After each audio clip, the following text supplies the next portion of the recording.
ETF index mutual funds నేర్చుకుని stock మార్కెట్లో రాణించాలనుకుంటున్నారా? వెంటనే ఈ నెంబర్కి కాల్ చేయండి.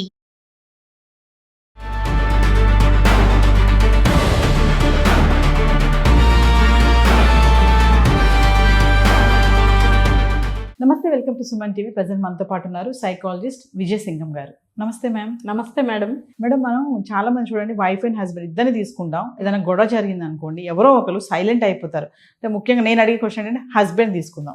హస్బెండ్ సైలెంట్ అయిపోయి తన పని తను చూసుకుంటా ఉంటాడు. అప్పుడు భార్య అనుకుంటది, ఏంటి ప్రేమ తగ్గిపోయింది నా మీద, ఎంత గొడవ జరిగితే కూడా ఏం మాట్లాడకుండా వెళ్ళిపోతున్నారు అని ఏదో ఇంక లోపల లోపల చాలా ఆలోచనలు వస్తూ ఉంటాయి. అంటే గొడవ జరిగినప్పుడు ఇలా సైలెంట్ గా ఉండడం అనేది ఎంతవరకు కరెక్ట్, లేదు కొంచెం స్పేస్ తీసుకుని మళ్ళీ వాళ్ళు రికవర్ చేస్తారా అని అంటే ఒక్కసారి. సో ఇలాంటి గొడవ జరిగినప్పుడు హస్బెండ్స్ సైలెంట్ గా ఉంటామని మీరు అడిగారు. అక్కడ సైలెంట్ ఉండడంలో వాళ్ళ కోపింగ్ అంటాం దాన్ని. అంటే ఆ గొడవ జరిగిన దానికి నెక్స్ట్ స్టెప్ ఏం చేయాలి అనే క్రమంలో అది కూడా ఒక పద్ధతిగా, ఒక ఏమంటారంటే సర్దుకుపోయే గుణం కావచ్చు, లేదా దాన్ని తట్టుకునేటువంటి ఒక విధానం కావచ్చు.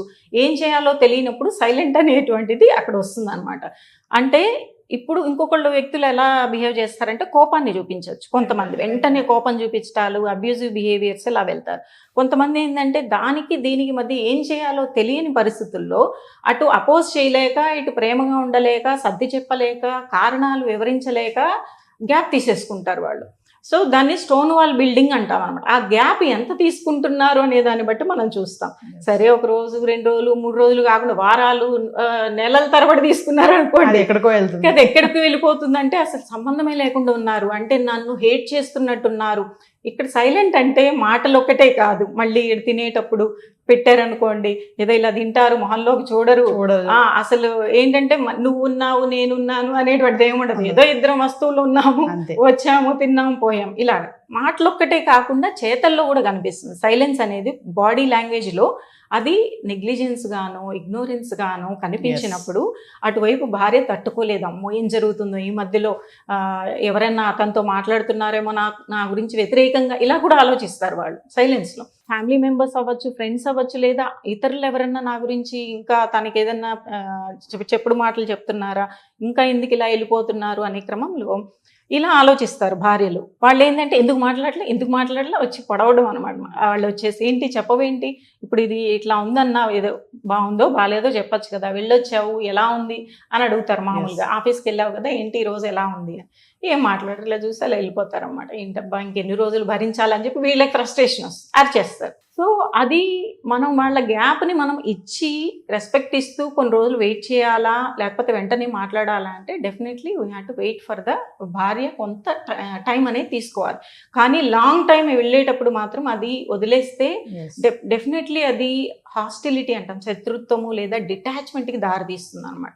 అసలు ఎందుకు సైలెంట్లోకి వెళ్తారనే విధానంలో మనం చూస్తే మనిషికి 2 రకాల ఎమోషన్స్ ఉంటాయి. ఫస్ట్లీ ప్రాథమికంగా ఒక భావోద్వేగం వస్తుంది, ప్రైమరీ ఎమోషన్ అంటాం.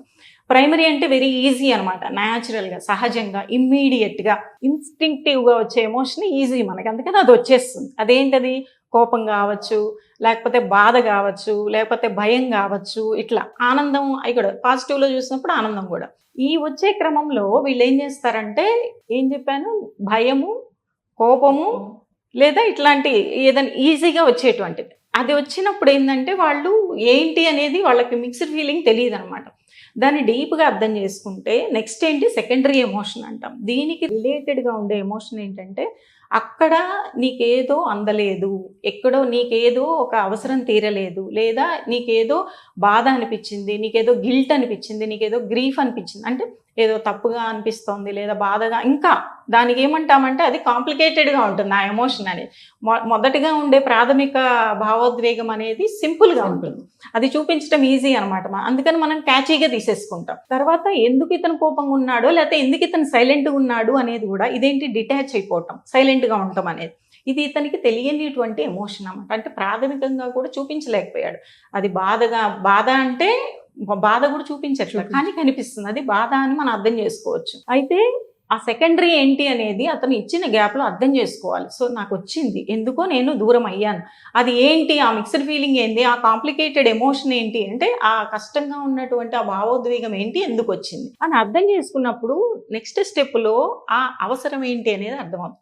అవసరం కదా, మనుషుల అవసరాన్ని బట్టే ఆ బంధాల్లో మార్పులు అనేది జరుగుతూ ఉంటాయి, అటు ఇటు అవసరం దాని ద్వారా వచ్చేటువంటి భావోద్వేగం, ఈ రెండే కంట్రోల్ చేస్తాయి అన్నమాట.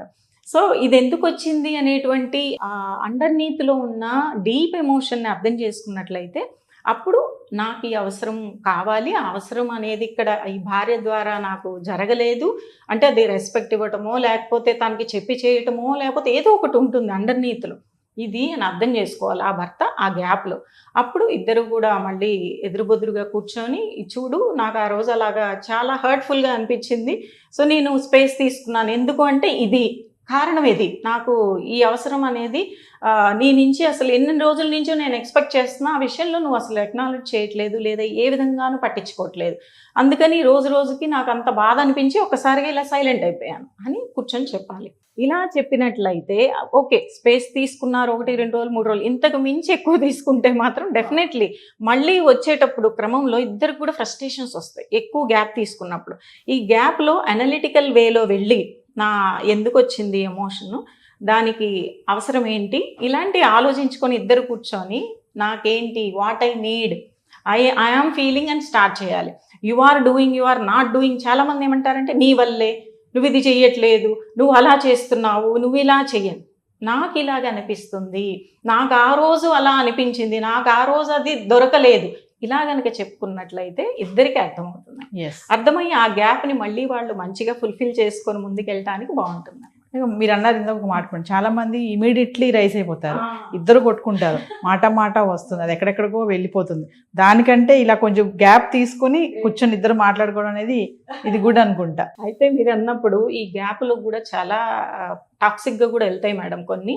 అంటే మీరు హస్బెండ్ గ్యాప్ అన్నారు, ఇది ఓకేంది. ఒక్కోసారి కొన్ని కేసెస్లో నాకు వచ్చినప్పుడు వైఫ్ గ్యాప్ తీసుకుంది, తనకి ఏం చేయాలో, ఎప్పుడు గ్యాప్ తీసుకుంటారు వాళ్ళు సైలెన్స్ అంటే ఏ ఎమోషన్ చూపించాలో తెలియకుండా వాళ్ళు అక్కడ స్టక్ అయిపోతారు.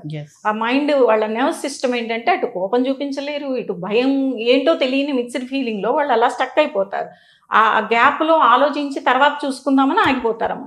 ఇలాగా ఆ అమ్మాయి కొన్ని రోజులు సైలెంట్గా మాట్లాడకుండా ఎదురుబెదురు కాకుండా తన పంతం చేసుకొని వెళ్తూ ఉంటే ఆ హస్బెండ్ నువ్వు సైలెంట్గా ఉంటావా, నువ్వు మాట్లాడవా, నా గురించి నాకు మాట్లాడవా అని చెప్పి లాక్కుంటూ వచ్చి అమ్మాయిని రూమ్లోకి తీసుకెళ్ళి కొట్టాడు. అంటే భయం అంట. ఒక రోజు ఆ అమ్మాయి వచ్చేటప్పుడు ఏదో పికప్ చేసుకోవడానికి వచ్చాడు, వద్దు నేను వస్తానని అంది. 2-3 డేస్ గడిచిపోయింది.